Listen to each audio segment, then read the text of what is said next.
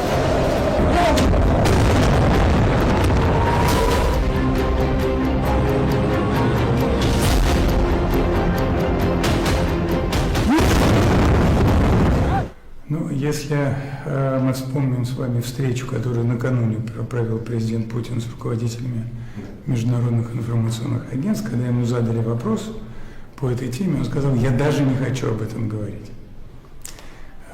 И это говорит о том, что, конечно, это является совершенно неприемлемым. Сама постановка такого вопроса является для нас неприемлемым. Мы считаем, что это непозволительно вести такие разговоры, и тем более непозволительно предпринимать такие действия. डरपोक निकले ट्रंप, फंस गए नेतन्याहू, रूस चीन का डबल प्लान एक्टिव। इजराइल के हमले से नहीं, बल्कि इस युद्ध की दिशा ट्रंप के बयान के बाद बदली है। इजराइल के हमले का जैसे ही ईरान ने जवाब दिया, ट्रंप ने ईरान के खिलाफ एक चेतावनी जारी की। रूस और चीन की खामोशी ने इजराइल और अमेरिका का हौसला बढ़ा दिया था, पर अब दो गतिविधियों ने इजराइल अमेरिका का हौसला पस्त कर दिया है। इनमें पहली गतिविधि है युद्ध के बीच चीन के कार्गो प्लेन का ईरान पहुंचना, और दूसरी गतिविधि है ईरान के सहयोगी के रूप में रूस की हलचल। चीन के मालवाहक विमान तेहरान में उतरे हैं। इन विमानों ने ट्रांसपोर्टर बंद करके लैंडिंग की है, जिससे पता चलता है कि चीन ने कार्गो प्लेन में जंग के लिए हथियार भेजे हैं, और इन हथियारों में एयर डिफेंस सिस्टम भी शामिल है। चीन खुलकर इजराइल यूएस के विरोध में उतर चुका है। इसका सीधा मतलब है कि ईरान और चीन के बीच गुप्त रूप से हथियारों का सौदा हुआ है, और इस डील को इजराइल के हमलों को अवैध बताकर पूरा किया जा रहा है। चीन के विदेश मंत्री वांग यी के अनुसार ईरान पर इजराइल के हमले अंतर्राष्ट्रीय कानून और अंतर्राष्ट्रीय संबंधों को नियंत्रित करने वाले नियमों का उल्लंघन करते हैं। शांति स्थापित करने के लिए ओमान और अन्य देशों के साथ चीन संचार स्थापित करेगा। इसका मतलब है कि चीन खुलकर इजराइल और अमेरिका के विरोध में आ गया है, और दूसरी तरफ रूस ने भी ईरान का साथ देने का संकेत दे दिया है। रूस ने अमेरिका के लिए चेतावनी भी जारी कर दी है, जिसमें कहा गया है कि ईरान पर अमेरिका हमला न करे। अगर यूएस ने हमला किया तो मध्य पूर्व अस्थिर हो जाएगा, जबकि इजराइल के हमले परमाणु विनाश का खतरा खड़ा कर रहे हैं। यानी स्थिति दिन ब दिन बिगड़ती जा रही है, जिसका प्रमाण अमेरिका की एक गतिविधि से भी मिलता है।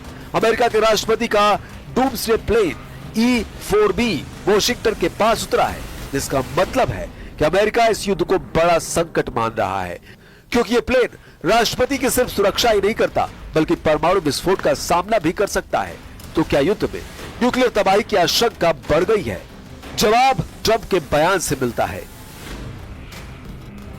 I have a meeting in the war room in a little while, situation room as some people call it. So we're going to meet. We're going to see. We're in the midst of it's a terrible thing. I hate to see it. I hate to see all that death, so much death and destruction. But death primarily is what I hate to see. अब ऐसे हालात में Israel Iran को कैसे हरा पाएगा, ये बहुत बड़ा सवाल है।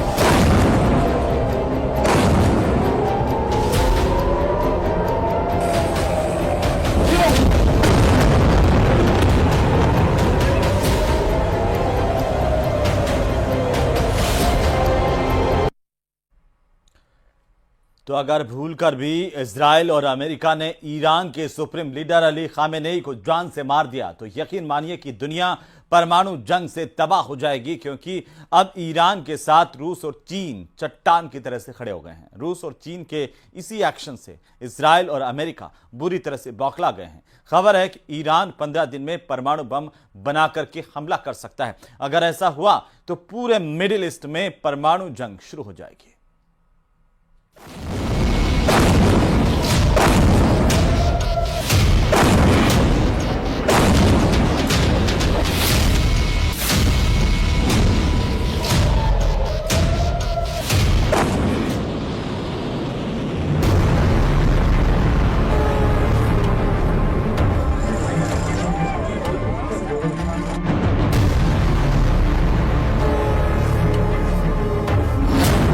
डरपोक निकले ट्रंप, फंस गए नेतन्याहू।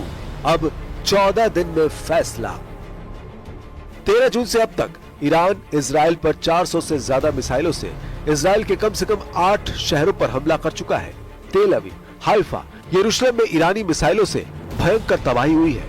लेकिन अब सवाल उठता है कि जब इजराइल को अमेरिका की सबसे सख्त जरूरत है, तो फिर राष्ट्रपति ट्रंप क्यों कह रहे हैं कि ईरान पर अगले 14 दिन यानी 2 हफ्ते तक अमेरिका हमला नहीं करेगा।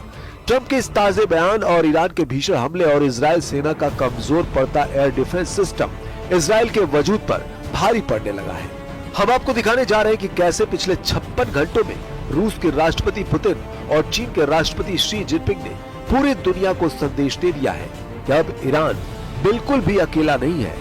युद्ध में रूस और चीन ईरान की सीधी मदद करने लगे हैं, यानी जंग में अब हालात पूरी तरह से विध्वंसक हो चुके हैं।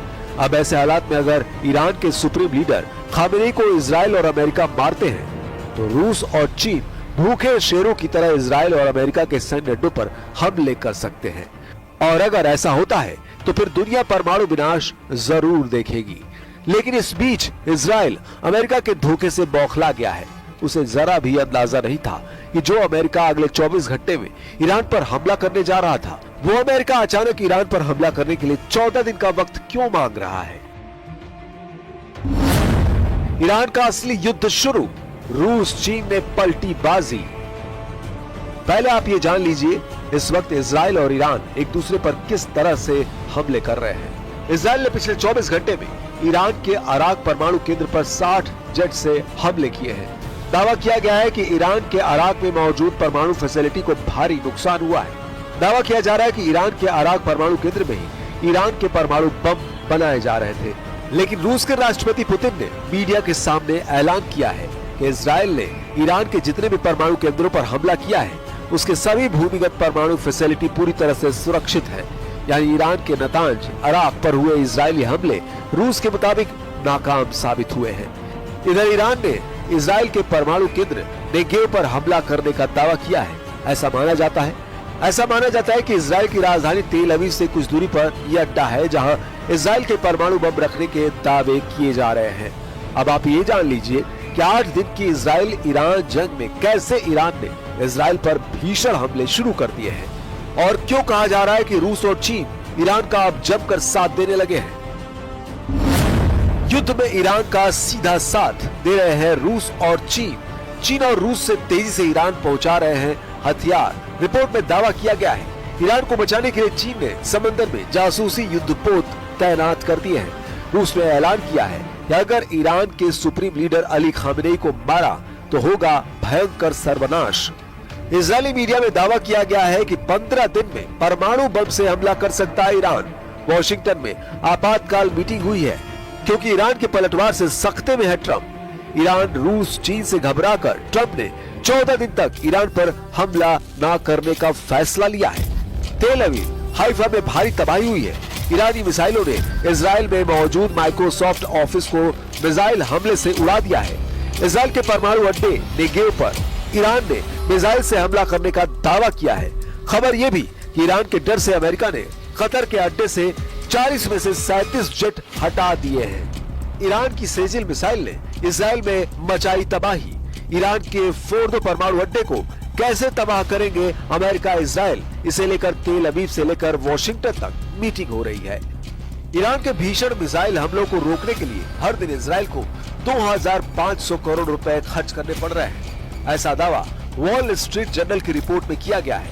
ईरान के विदेश मंत्री अब्बास अरागची ने 2 टूक कह दिया है कि जब तक इजराइल हमले नहीं रोकेगा कोई बातचीत नहीं होगी।